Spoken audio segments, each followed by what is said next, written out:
What if I told you I want to be a writer? Oh, here we go. Vera, that's no way to find a husband.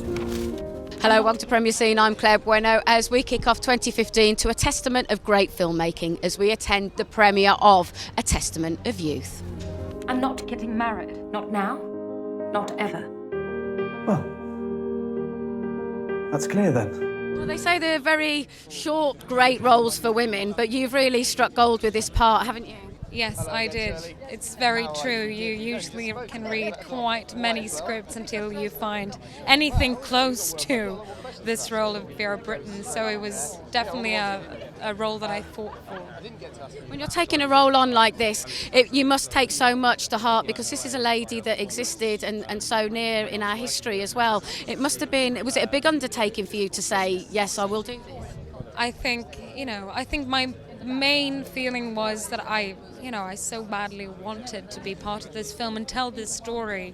Then, of course, when I got the part, I think that was when I kind of realized the actual work that laid ahead. And I wanted to make justice, of course, to this woman. She lived. I have family, Shirley Williams, standing next to me.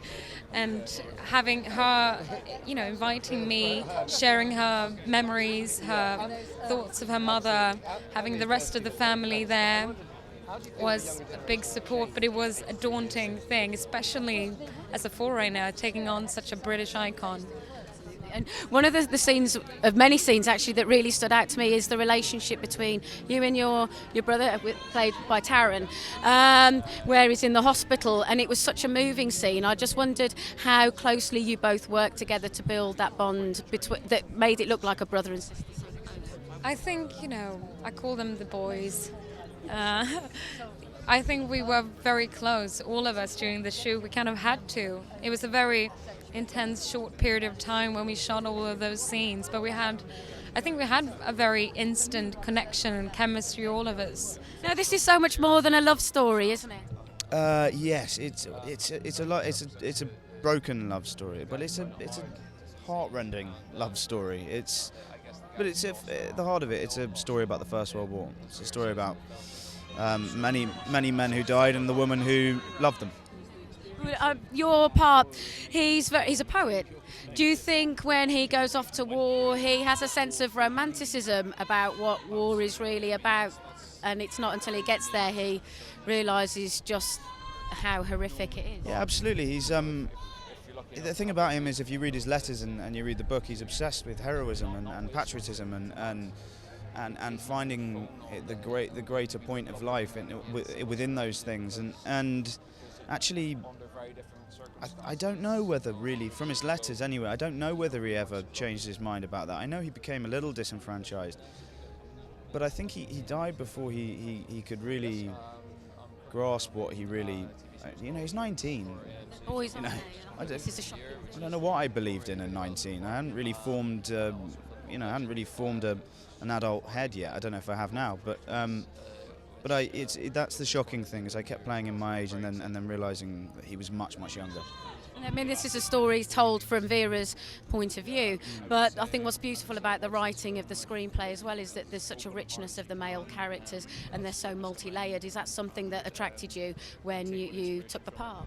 Yeah, I did, and it did. And I think they're very distinct, those three boys, and they're very well written by Juliette. And they sort of jumped off. Roland definitely jumped off the page for me. He was someone that had a real substance to him, I think. Great way to start off the new year with this film. I know, it's very exciting, isn't it? Yeah. You must be very proud of this because the last time I saw you hadn't really seen the film. No, I hadn't. The first time I saw it was in fact the first night we met. Yeah. And it blew me away. It was quite a surreal experience. It's quite surreal watching something that you're in for the first time with, I don't know, whatever it is, 1,200 people. But it was wonderful and the response was tangible. People seem to really like it, which is great. And I'm really proud to be a part of it. I think it's a really good movie, and I think all of us, Alicia especially, have really done justice to the memory of these people. I hope, anyway. No, totally. Well, no. And with regards to these people being real, even though we see you really from her perspective. So with regards to a backstory, did you at all bring your own kind of thoughts and theories? The thing about Testament of Youth is it takes you through their childhood, so you get all of these little tidbits of what Vera and Edward's relationship was like, and a bit about them at school, and even a bit about their parentage, you know, and where Mr. and Mrs. Brittain's parents came from. So all of that's really useful, and you get a flavour of that. In fact, it's kind of, you know, there's the kind of research can happen within Testament of Youth. Really, it's all there. That's the beauty of it. Have you got to be careful when you're reading a book like Testament of Youth and then seeing the script, not to get too conflicted? I don't think you can bring anything to it that's not in the writing. So, you know, luckily, I think Edward's sexuality is in the writing. You do gain a sense of it, you know. But obviously, had it not been, and had I read, you know, well, not Testament of Youth, but what, you know, knowing what happens afterwards. It was an article in the paper the other day about it, you know, and about the scandal of it coming out that he was a homosexual. That is something I would have probably strived to bring to it, but it's not something you can do unless it's already there. And Juliette had already dealt with it really sensitively. And what did you take away with you from making this film? I think there's just something about playing an 18-year-old lad and you know, and going through their story and tracking their story and trying to bring it to life faithfully, that probably heightens your awareness and really brings it kind of, in the nicest way possible, it kind of pedestrianises the idea of a war that happened 100 years ago. You know, you're reading very private thoughts and things, and then trying to imagine what it was like to incept those thoughts.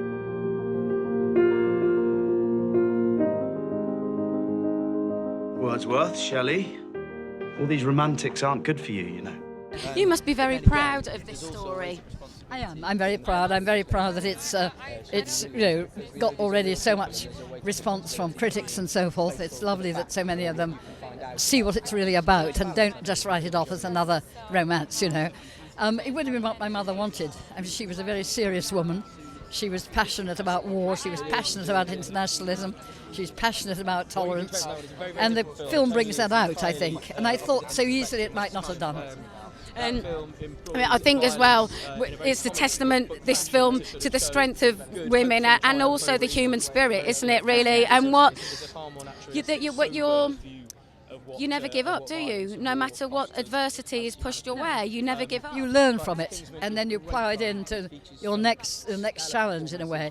She was like that. I mean, until she was very old. I mean, towards the end of her life, my father and she were very much involved in the whole of the movement for independence of India. And my mother actually spent some time in Gandhi's ashram, studying with him when she was a young woman.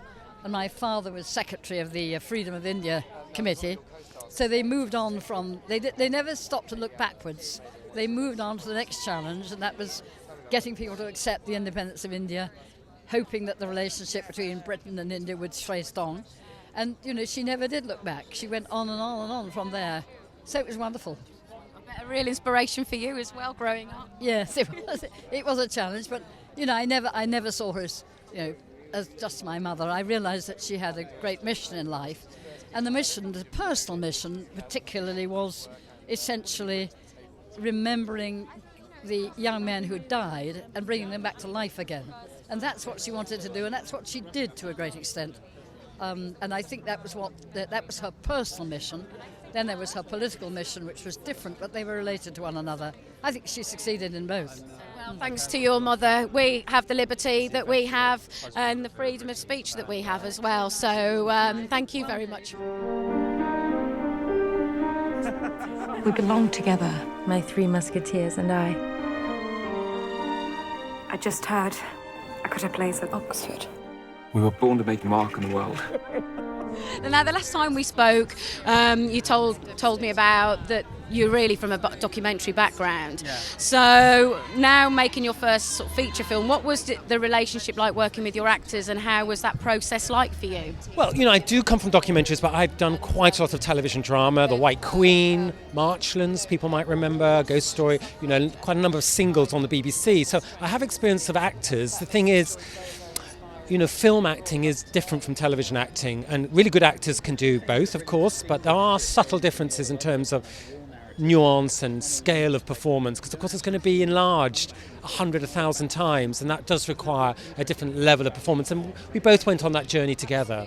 And obviously this is the story of Vera, but the great thing with this film as well is that the male characters are all very multi-layered. Was that something important to you that they weren't just supporting actors, they were a big part of the feature? You know, I think it's incredibly important because, of course, this film isn't just for women. It's for women and their husbands and boyfriends and girlfriends. And the young men in the film are remarkably different, but they go from strength to timidity. They're quite different characters, but they are all very warm, and you grow to like them and understand them, and then you grieve what happens. And I think that's important. These actors are on the cusp of being really great and famous, and I think to catch them at this point, we're extremely lucky to have done that.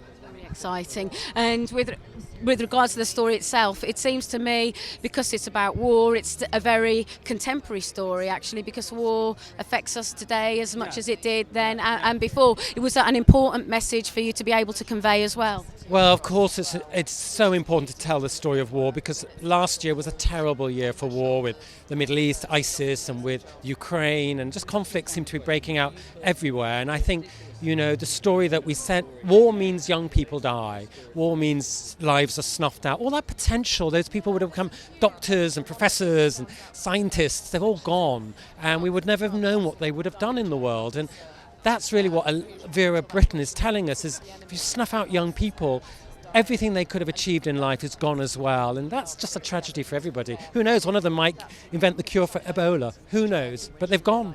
I wanted to talk to you more this time about the technical aspects of reading the book and how you then break that down into a script, basically. Mm-hmm.